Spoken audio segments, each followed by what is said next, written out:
He shoved her out of the chair like she was furniture somebody had left in the wrong place. Not a push, not a grab, a shove, the flat-palmed, contemptuous kind that says you don't belong here without needing words for it. The chair scraped hard across the concrete floor of the briefing room at CFB Petawawa, and every person in that room heard it, and nobody moved. Staff Sergeant Ellison straightened without hurrying. She picked up the folder that had slid from the table when the chair went. She set it back down. Then she looked at Lieutenant Colonel Graydon, the way you look at something you've already cataloged and decided is not worth further analysis. She said nothing. Graydon was 43 years old and had the particular posture of a man who had been told he was exceptional for so long that the information had calcified into something he no longer questioned. He stood at the head of the briefing table in his service dress, 6 other officers arranged around him, and looked at Ellison the way a person looks at an error that has somehow made its way into a document that should have been proofread more carefully. "Wrong room, Sergeant," he said. "Briefing room 4, Ellison said. 1400 hours. Joint precision assessment? I have the order here." She held up the folder. Graydon didn't look at it. "The assessment has been restructured," he said. "Support personnel have been reassigned. You'll want to check with your unit coordinator." Support personnel. She had been a Canadian Armed Forces sniper for 11 years. She had qualified at Dwyer Hill. She had 3 confirmed kills in theater and a service record that 2 of the men currently sitting at that table had read, and according to one of them later, had not entirely believed because it did not match what they were looking at when they looked at her. She was 5'6", 34 years old, and had arrived at the briefing in a base issue fleece because the heat in Building 12 had been broken for 6 days, and nobody had fixed it. She did not look like what the record said she was. That was a problem she had long since stopped trying to solve for other people. "I wasn't assigned as support personnel," she said. "Sergeant." Graydon's voice had acquired the particular flatness of a man who is accustomed to ending conversations rather than having them. "This isn't a discussion." One of the other officers at the table, a major named Whitfield, who had served 2 tours in Afghanistan and had worked with Ellison on a joint exercise in Wainwright 3 years earlier, looked at the table surface with an expression that communicated several things simultaneously. He did not speak. Ellison looked at Graydon for 3 more seconds. Then she closed the folder, tucked it under her arm, and walked out. The door didn't slam. That was the part Whitfield would remember afterward. She closed it with exactly as much force as was required to close it, not a fraction more. She walked to her vehicle in the November cold, sat down, and held the steering wheel with both hands and breathed. Not because she was going to cry. She hadn't cried about something like this in a long time. But because her body had learned, over 11 years, that the immediate aftermath of a certain kind of moment required something deliberate to replace the response that training and instinct kept ready for situations involving threat. She was not in a threat environment. She was in a parking lot in Petawawa, Ontario, in November. And Graydon was not a threat. He was an obstacle, which was a different category entirely, and required a different response. And she needed 30 seconds to make sure her system understood that distinction before she did anything else. She counted to 30. Then she started the truck. She didn't know yet what was coming. The phone call the following Tuesday. The name of the officer on the other end of the line, which she'd recognized from a briefing on document she hadn't been supposed to see. The assignment she was going to accept. Not because she wanted it, but because of exactly what had happened in that room, and what it told her about the men who were going to be deployed in 6 weeks with insufficient preparation and excessive confidence. She didn't know any of that yet. She just knew the road back to Garrison was long, and the cold was settling in fast, and she had a service record that Graydon had not read, and a folder under her arm that proved she had been exactly where she was supposed to be. She pulled out of the lot and drove into the gray. Behind her in briefing room 4, Whitfield picked up his coffee and did not drink it. The call came on a Tuesday like she'd known it would, because bad news and unexpected reassignments always seemed to come on Tuesdays. She was in the middle of a qualification review at the range when her phone buzzed, and the number had a prefix she didn't immediately recognize, and then she did, and she stepped away from the firing line. "Ellison," she said. "Sergeant Ellison." The voice on the other end was a woman's, measured, unhurried, with the particular economy of someone who had learned to use language the way she used everything else. "My name is Warrant Officer Tate. I'm calling from a training coordination unit attached to Special Operations Command. I understand you had a scheduling conflict last week at Petawawa. Ellison said nothing, because that was not how she would have described it. We have an opening, Tate said. 5-day Joint Integration Assessment. Mixed infantry element, 12 personnel, currently stationed at Garrison Edmonton. The assessment covers advanced marksmanship principles, stress response decision-making, and force integration under time constraint. A pause. We'd like you to run it. Ellison looked at the range. Downrange, a series of targets stood at 400, 600, and 800 meters in the flat gray November light. Who authorized the request, she said. The request came through Colonel Navarro's office. Another pause. He read your file. She didn't ask which parts of it, she already knew. When does it start, she said. Monday. She looked at the targets again for a moment. 800 meters. She could put a round through the center of the far target in a 20-kilometer-per-hour crosswind with a 2-second hold. She had done it in worse conditions than this, in circumstances she could not discuss in a phone conversation or anywhere else.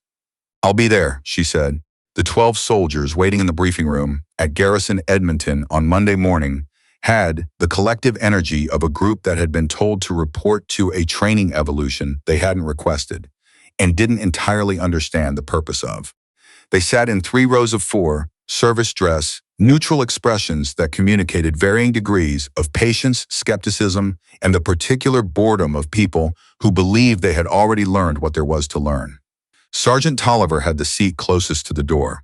He was 29, had served 6 years, and had the kind of physical confidence that comes from being the largest and strongest person in most rooms he entered. He had been decorated for conduct under fire in Latvia 2 years earlier, and he had a way of occupying space that suggested he considered this relevant to most situations. He was talking when Ellison walked in. He didn't stop immediately.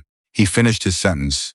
Something about the Edmonton Oilers, which 4 of the men around him were engaged with, and then the door was open, and someone else was standing at the front of the room. And it took the room approximately 3 seconds to recalibrate. She was not what they had been expecting. She was never what anyone was expecting, and she had made a specific professional choice, a long time ago, to stop doing anything about that. She set her kit bag down. She didn't introduce herself immediately. She walked to the whiteboard at the front of the room, wrote a number on it, and stepped back. The number was 1,143. That's the distance in meters, she said, of the longest confirmed sniper shot in Canadian Forces history. She turned and looked at the room. It was taken in Kandahar province. The conditions were a 12-kilometer crosswind and failing light. The round was fired from a Macmillan Tech 50 from a prone position that the shooter had held for 4 hours without moving, because movement prior to the shot would have compromised the position and ended the mission. She paused.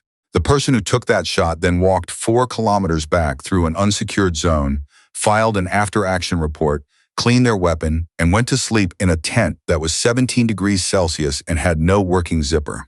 The room was quiet. My name is Sergeant Ellison. I'm a sniper instructor with 11 years of service, and I've been assigned to run your joint integration assessment this week. She looked at them steadily. I want to start by telling you what this week is not. It is not a marksmanship competition. It is not a physical endurance evaluation. It is not an opportunity for any of you to demonstrate what you already know. She paused. It is an opportunity to find out what you don't know. Those are different things. The difference matters more than you currently understand, and by Friday you will understand it in a way you can't undo. That's the goal. Tolliver leaned back in his chair a fraction of a centimeter. It was a small movement, and she noted it and said nothing about it. Questions? She said. Nobody asked any. Good, she said. We start in 20 minutes. Dress for -10. Bring water. The first exercise was straightforward to describe and not straightforward to do. She took them to an open field 2 kilometers from the garrison, gave each of them a map, reference, and a set of binoculars, and told them to locate a target at an undisclosed distance without any additional equipment. How far? Tolliver said. Far enough that you'll need to think before you look, she said, and close enough that overconfidence will make you miss it entirely.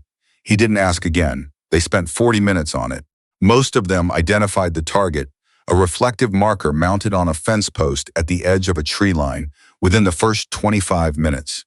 Several of them called it at 300 meters. Several others guessed 500.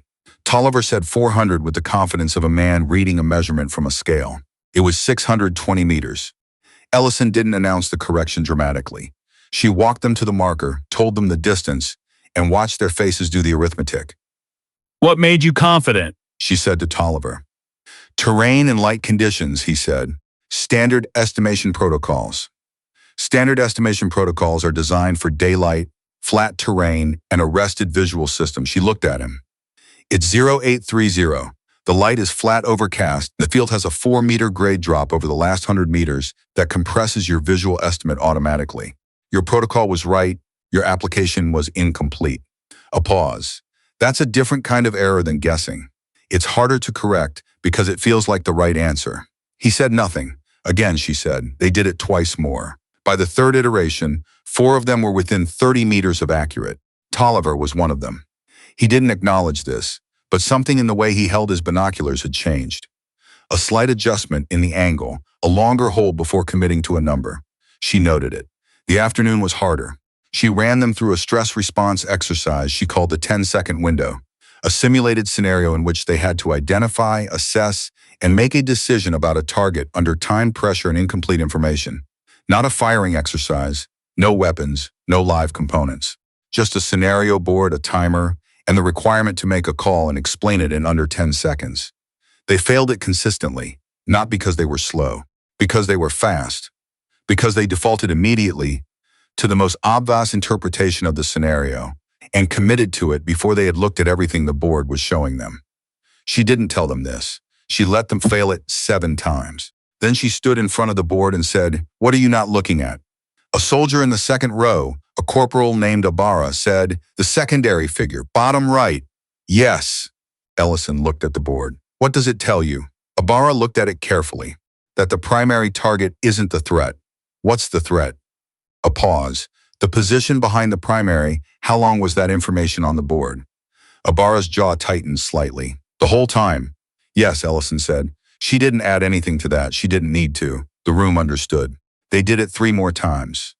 By the third, 8 of 12 were finding the secondary figure before committing to the primary. The 4 who weren't were defaulting to speed because speed felt like competence. She would spend the rest of the week working on that specific confusion. Tolliver was quiet through all of it. He was technically the best in the group, fastest, most accurate in the field, best spatial instincts. And this appeared to be something he was aware of in a way that was currently a problem. He was watching everything through the frame of his own ability, which meant he was absorbing her instruction only at the points where it confirmed what he already understood and filtering out the rest. She had seen this before. It was the hardest pattern to crack because it came wrapped in real competence, which made it feel like it wasn't a pattern at all. That evening, after the debrief, Tolliver stayed back as the others filed out. He stood with his arms crossed and looked at the board where she had run the final iteration. "I want to know something," he said. She was packing her kit. She didn't stop. "Ask," she said. "The 10-second window. You said the goal is to find what we're not looking at. But in an actual contact situation, you don't have 10 seconds to find what you're not looking at. You have less than that, and the cost of hesitation is higher than the cost of a wrong read." She picked up her bag. "You're right," she said. He blinked. He had been prepared for a correction. He wasn't prepared for agreement. "You're right," she said again, "that in immediate contact, speed of decision is survival critical. What you're wrong about is what this exercise is training." She turned to look at him. The 10-second window is not a contact simulation. It's a pre-contact discipline. What you do in the 10 seconds you have before contact determines the quality of your decisions in the 3 seconds when you have none. She paused. "You're trying to apply a contact mindset to a prepper sharing exercise. That's why you keep missing the secondary figure. You've already decided the scenario is hot before you finished reading it." He looked at the board. "You have good instincts," she said. "The problem is you're using them as a replacement for information rather than a response to it." He said nothing for a moment. Then, "That's a hard thing to hear." "Yes," she said. "Come back tomorrow." She walked out. Behind her, Tolliver stood in the empty room and looked at the board for a long time. Day 2 began at 500, not with a briefing, with a walk. She took them on a 6-kilometer route through the garrison perimeter in the dark and the cold, and told them nothing about the purpose of the walk except that they should pay attention to what they noticed. Not to landmarks, not to distances, to what they noticed. what their attention moved toward automatically, and what it skipped over. Nobody talked for the first 2 kilometers. By the third, the natural clusters had formed, people gravitating toward the others they trusted, the ones they'd deployed with or trained alongside. Tolliver walked with a master corporal named Spence, and the two of them walked slightly ahead of the group in the way that people walk when they are accustomed to being in front. She walked behind everyone. At the halfway point, she stopped them and asked each person to tell her one thing they had noticed in the last 3 kilometers that they hadn't expected to notice. The answers ranged from a loose section of fence to the sound, a generator made on the east side of the compound that nobody had heard before. Ibarra said he'd noticed that the road surface changed quality at the 2.3 kilometer mark, in a way that suggested a different maintenance contract, which told him something about which parts of the compound were considered higher priority. Ellison looked at him for a moment. "What does that tell you operationally?" she said. Ibarra thought. "Where command infrastructure probably is." "Yes," she said. "Keep going." Tolliver said he'd noticed a vehicle he didn't recognize parked at the north entrance. "What kind of vehicle?" Ellison said. "Gray half-ton. No base decal. What time did it arrive?" He paused. "I don't know. Was it there when we left the building?" he thought. "I'm not sure." "It wasn't," Ellison said. "It arrived at the 1.8 kilometer mark. You walked past it 40 minutes later and noticed it. That's a 22-minute gap between the event and the observation." She looked at him without heat. "In a static environment, that's fine. In a live environment, that vehicle has already done what it came to do." He looked at her. Not with resentment, with something more uncomfortable than resentment. She recognized it. It was the look of a person who has just realized the shape of a blind spot they didn't know they had. "Walk back," she said. "Same route. This time, tell me what you noticed that you didn't notice the first time." They walked back. The list was longer. On day 3, the exercise changed entirely. She set up a static observation problem across 2 of the garrison's unused training buildings. A controlled environment, known entry and exit points, predictable geometry. She told them they had 45 minutes to establish observation of a single target moving through the space, using only the personnel and positions they chose to assign. Then she walked into the space herself, not as the instructor, as the target. It took them 11 minutes to lose her. Not because she moved quickly, because she moved patiently, using the angles they had left uncovered, because those angles required awkward positions. And awkward positions are the ones that trained people avoid without realizing they're making a choice. Corporal Ibarra found her first. He had taken a position that Tolliver had looked at and passed over because it offered poor sight lines in 3 of 4 directions, which was precisely why she had moved through it. Because she had read Tolliver's logic from the outside and understood exactly which geometry he would find inefficient. Ibarra didn't find her because he was brilliant. He found her because he had been watching what the others weren't watching, and he had done it without being sure why he was doing it, which was, Ellison thought, the beginning of the right instinct. She let herself be found. She stood up from the position behind a loading bay door and looked at Ibarra, who was 23 years old and had less than half Tolliver's experience. And she said, "How did you know?" He said, "I didn't. I just covered what was left over." She nodded once. The debrief that followed lasted 90 minutes. She walked each person through the exact moment their coverage had failed and why. Tolliver's failure was the most instructive, and she spent the most time on it. Not to humiliate him, but because his failure had the most to teach the others. His instinct had been correct. His geometry had been sound. His logic had been impeccable, and he had still lost her because she had read his logic from outside it and used it against him. Not because he was wrong, because he was predictable. "The most dangerous thing a skilled person can become," she said at the end of the debrief, "is legible. When your opponent can read your training, they can plan around your training. Competence becomes a liability the moment it becomes a pattern." Tolliver was looking at his hands. "The solution isn't to abandon the training," she said. "The solution is to know the training well enough to step outside it deliberately, to do the thing that isn't efficient, to cover the angle that doesn't make sense, because sometimes that's exactly where the problem is." She closed the debrief and dismissed them.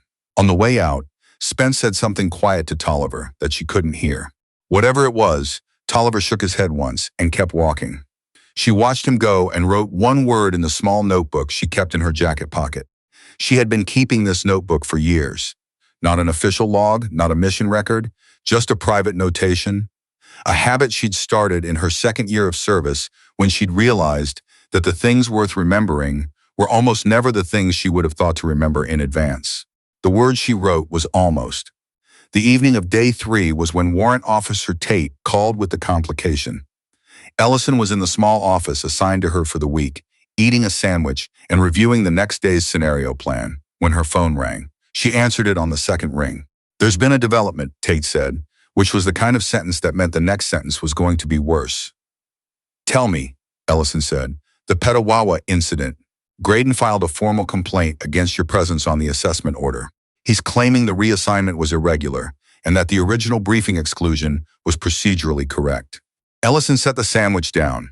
"On what grounds?" "He's citing a qualification discrepancy. He's suggesting your marksmanship record at Dwyer Hill was improperly classified." She was quiet for a moment. "Improperly classified how?" "He's suggesting the results were adjusted to meet a diversity metric." The silence that followed was not the silence of a person who had been caught off guard. It was the silence of a person who had heard a specific category of thing before and recognized it immediately upon hearing it again, and needed a moment to let the familiarity of it settle into the correct place, the one that didn't involve the response her nervous system had ready. "Who has access to the classification records?" she said. "Graydon's adjutant requested them this afternoon. The request has been logged, but not yet fulfilled. What's the actual record?" Tate's pause was brief but communicative. "Your Dwyer Hill scores are among the highest ever documented in the program. The classification isn't a variable. It's a historical record with independent verification.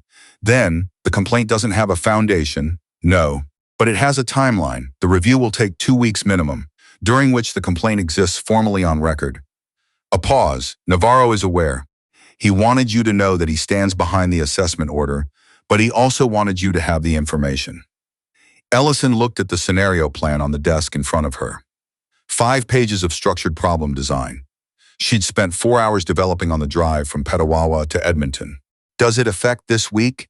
she said. "Not formally." "Then we continue," she said. Tate said, "I thought you'd say that." "You thought right," Ellison said. She picked the sandwich back up. "Was there something else?" "No." A pause. "Ellison, for whatever it's worth, I've read the Dwyer Hill record. Both sessions." Ellison said, "I know what the record says." "I know you do," Tate said.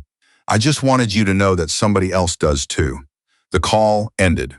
Ellison sat for a while with the phone face down on the desk and looked at the scenario plan and then out the window at the garrison in the dark. She thought about Dwyer Hill, about the cold there, which was a different cold from the cold here, and about the morning she'd lain in a prone position for 6 hours, waiting for a wind condition that would allow a clean demonstration shot, and about the instructor who had watched her hit the target and said nothing for 3 seconds, and then picked up his radio and said quietly to the officer at the other end, "You're going to want to see this." She had been 23 years old. She had thought that moment would change things. It had changed some things. Not all of them. Not as many as she had expected it to change at 23, before she understood that a record only matters to the people who choose to read it. She finished the sandwich. She went back to the scenario plan. Day 4 started with no exercise. She had them in the briefing room at Eero 700 with chairs arranged in a loose circle, nothing in front of them, and she sat down in one of the chairs herself, not at the front, not at the head, just in the circle with them, and said, "Today we talk." Spence looked at Tolliver. Tolliver kept his expression neutral. "About what?" Ibarra said. "About what scares you when you're in the field," she said. Not the official answer. The one you don't put in an after-action report. The room was quiet for a moment. "I'll start," she said. What Sergeant Ellison told 12 infantry soldiers in a briefing room at Garrison Edmonton on a Wednesday morning in November was not classified. There was no classified version of it because it had never been submitted as operational documentation. It was the part that doesn't go into reports.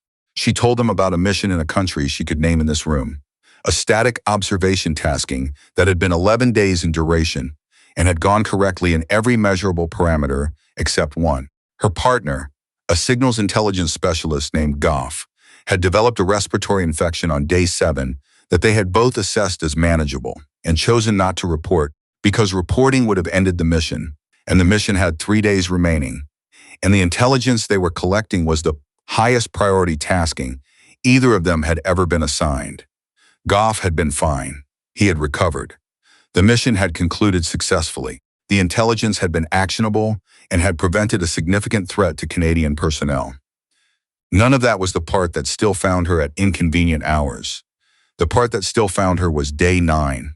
The morning she had woken in their observation position before Goof, and in the 15 seconds between waking and confirming he was breathing. 15 seconds, which is not long, objectively, but which has a specific quality in a hide site in a threat environment. She had made a calculation. She had not been proud of the calculation. She had made it anyway, because that was what training produced. The ability to calculate, even in the 15 seconds before you knew whether the thing you were most afraid of had happened. She told them this without drama, in the same matter-of-fact tone she used for everything, and the room was the particular quiet of people who have been given something real and are holding it carefully. Tolliver said, "What was the calculation?" "Whether I could complete the remaining tasking alone," she said, "and what I would report." Nobody spoke. "I don't tell you this," she said, "because I'm proud of it.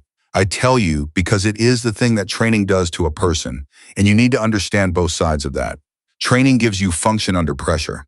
It also gives you the capacity to continue functioning in circumstances where the right response might be to stop." She looked at the circle. Knowing the difference between those two things is not something a qualification course teaches you. It's something you have to teach yourself every time in real time. Ibarra said, "How do you know which one it is?" She was quiet for a moment. "You ask yourself whether the decision you're making is for the mission or for the person next to you. Those answers should be the same. When they're not, pay attention to the gap." The second half of day 4 was live fire. She took them to the range and ran a stress response marksmanship exercise, timed sequences with changing target presentations, designed not to test accuracy, but to test the relationship between accuracy and pressure, whether skill degraded under time constraint, and if so, how and at what threshold. She fired the demonstration sequence herself. She did not do it to show them what the standard looked like. She did it because 12 months earlier, she would have deferred the demonstration to a male colleague as a matter of course. And she had decided in the years since to stop doing that. The range went quiet when she finished. Tolliver said from the bench behind her, "What was your split time on the third transition?" She looked at her stopwatch, 1.8 seconds. He nodded slowly in the way of a man revising a number he had previously held as fixed. "Each of you will fire 3 sequences," she said. "I'll be watching, not the targets. You." The sequences were instructive. The fastest shooters were not the most accurate under pressure. The most accurate under pressure were the ones who had at some point in their training learned that the feeling of urgency was information rather than instruction. Data about the environment, not a command to hurry. Ibarra was one of those. Tolliver was not yet, though he was closer than he'd been on Monday morning. After the range, walking back to the vehicle, Tolliver fell into step beside her. "The complaint," he said, "from Petawawa." She looked at him. "Spence heard something from his unit coordinator," he said. "That there's a formal process happening." "There is," she said. He was quiet for a moment. "That's what happened at Petawawa, before this posting." "Yes." He walked beside her for a few steps.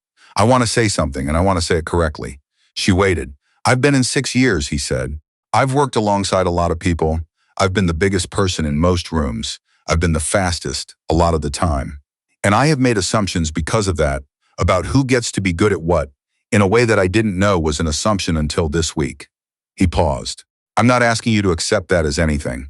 I'm just saying it because it's true, and because you spent 4 days telling us the truth about things, and it seemed wrong not to." She said nothing for a moment. "Tolliver," she said. "Sergeant, come back tomorrow," she said, "and we'll see what you do with it."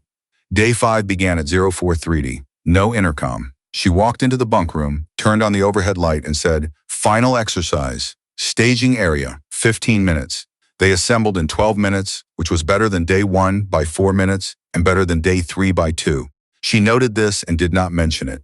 The final exercise was the most complex evolution of the week. She had spent 2 evenings designing it, because the design mattered in a way the execution sometimes didn't, and because she had learned, over 11 years, that the best exercises were the ones that couldn't be solved by applying what you already knew. The scenario, a simulated extraction under observation pressure. 8 personnel from a separate training element, soldiers she had briefed separately, People none of the 12 had met, were positioned throughout a designated area of the garrison's training ground. Her 12 had to move a simulated asset from one end of the zone to the other. The 8-person observation element had orders to identify the asset's position at any cost. She did not tell her 12 where the 8 were. She did not tell the 8 where the 12 would start. She gave both groups the same map, the same terrain, and the same weather, which was -14, and a wind that was making the flags at the garrison entrance move in a way that added a variable nobody had planned for. One additional condition, she said, before they went in. I will be in the field coordinating? Tolliver said. No, she said, observing both sides. She looked at the group. I will not intervene in the exercise. I will watch. I will be somewhere in that field from start to finish. You will not know where. A pause. If you find me, you will receive information. If you don't, you won't. Spence said quietly to the person beside him, she's going to be everywhere. She heard it. She did not respond. They went in at 0500. The first 20 minutes were the most revealing of the week. She watched from a fixed position in a drainage culvert along the eastern tree line as Tolliver organized the primary elements movement with genuine skill. Clean assignments, correct geometry, good noise discipline. He was operating at the highest technical level she had observed from him all week. She was also watching him operate at the edge of his awareness, which meant he was not watching the edge of his awareness. He was focused inward on the quality of his execution, which was good. Which was also, in this specific exercise, the thing she had designed the exercise to reveal. She moved. Not quickly. She moved with the terrain, using the grade drop in the northern section of the field that she had identified on the map 3 days ago as the most useful concealment path available, and had mentioned once, briefly, in a navigation context on day 2, in a remark she had not expected anyone to remember. Ibarra had remembered. She knew this because he was in the drainage culvert on the western edge before she arrived, and he was watching her arrive, and when she looked at him in the pre-dawn light, he held up his hand. Not as a challenge, as a signal, I see you. She looked at him for a moment. She took out her notebook. She showed him the page she had written on the night of day 2, the word almost. Not anymore, she said quietly. She gave him the information she had said she would give to whoever found her. The exact positions of 3 of the 8-person observation element, which she had identified on her walk to the culvert by reading movement patterns and equipment sound in the dark. Information that, properly used, would give her 12 a clean extraction corridor on the north side of the field. Ibarra processed it for 8 seconds. Then he got on the radio. What happened in the next 40 minutes, Ellison watched from 3 different positions as she moved through the field, not to hunt her 12. To watch them think. Tolliver received Ibarra's information and did something she had not predicted. He did not use the corridor immediately. He held the asset in position and spent 4 minutes verifying the information independently, sending Spence to confirm one of the 3 identified positions before committing to the route. 4 minutes. In a live extraction, 4 minutes was expensive. In this exercise, 4 minutes was the right call. Because it was the first time all week that Tolliver had chosen verification over instinct. She noted this. The extraction completed at 0638. Clean, no contact. The asset reached the endpoint with 11 minutes to spare on the exercise timeline. In the debrief, which Commander Navarro attended in person at Ellison's invitation, Tolliver gave the operational account clearly and accurately, including the 4-minute hold. He described the decision to verify Ibarra's intelligence as a cost-benefit calculation. He explained the reasoning well. When he was done, she said, "What did it cost you?" 4 minutes, he said. "What did it give you?" he thought. "Certainty, no," she said. "Not certainty. The corridor wasn't certain. Certainty doesn't exist in this environment. What it gave you was a higher quality decision. That's different from certainty." She looked at him. "Certainty is what you had on Monday when you estimated 400 meters. How did that work out?" The room exhaled a breath that wasn't quite laughter. "It gave you a better decision," she said again, "because you chose information over instinct in a moment where instinct felt faster. That's the week right there. That's what this was for." Navarro stood up when the formal debrief concluded and said 3 sentences. The first 2 were procedural. The third was that the assessment had produced, in his view, the most substantive integrated training output he had seen from a 5-day evolution in 4 years, and that Sergeant Ellison had his complete confidence as an instructor and as a member of the forces. He said it directly, without performance, in a room full of 12 soldiers who had spent 5 days having their assumptions restructured, and the directness of it was its own kind of statement. Graydon's complaint was formally reviewed and dismissed 8 days later by a process that found, in 3 paragraphs of careful administrative language, that the qualification record in question was accurate, independently verified, and not subject to the classification irregularity that had been alleged.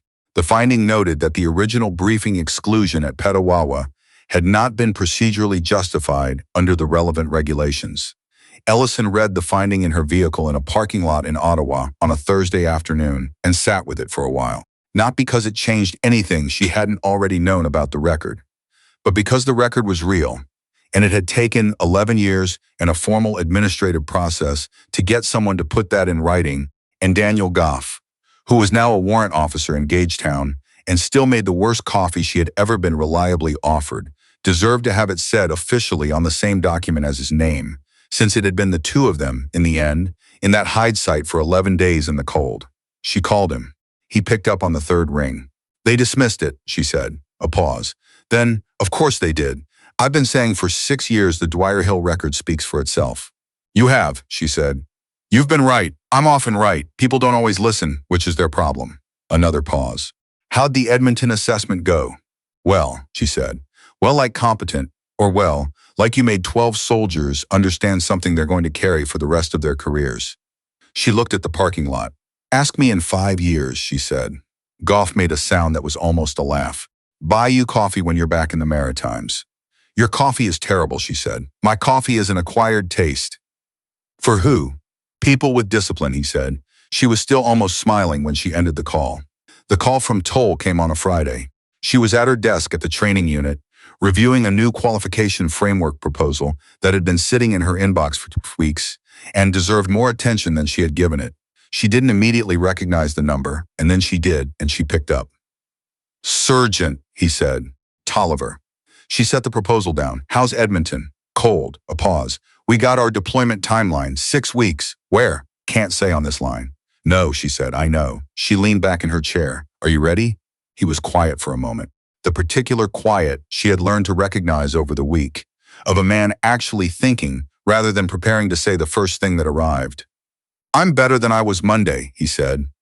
"I don't know if that's the same as ready. It's closer than most people get before a deployment," she said. "Keep asking the question, whether the decision you're making is for the mission or the person next to you." She paused. "Those answers should be the same. When they're not, pay attention to the gap," he said. I wrote it down. She looked at the proposal on her desk, at the qualification framework, which was going to need substantial revision before it reflected anything close to what the assessment had actually demonstrated. "Tolliver," she said.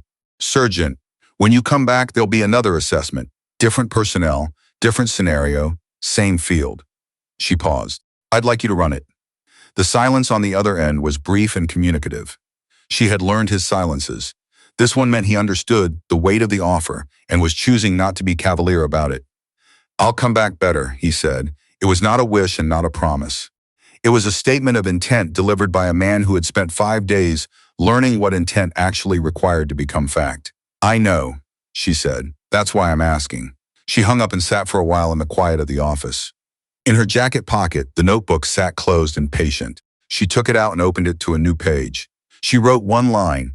In the small, precise handwriting she had been using in these pages for 11 years, she capped the pen. She looked at the line. The record has always been accurate. It just needed more people to read it. She closed the notebook, put it back in her pocket, and returned to the qualification framework. There was work to do. There was always work to do, and she had learned, somewhere in 11 years and one field assessment in the Edmonton cold, that this was not a burden. It was the thing that kept her hands useful, the thing that made the weight of everything she carried not lighter, but purposeful. Directed forward, toward the people who still needed what she had learned, in the fields and the ranges and the briefing rooms where the next version of Tolliver sat right now, not yet knowing what he didn't know, waiting to be shown. She pulled the proposal back across the desk and picked up her pen.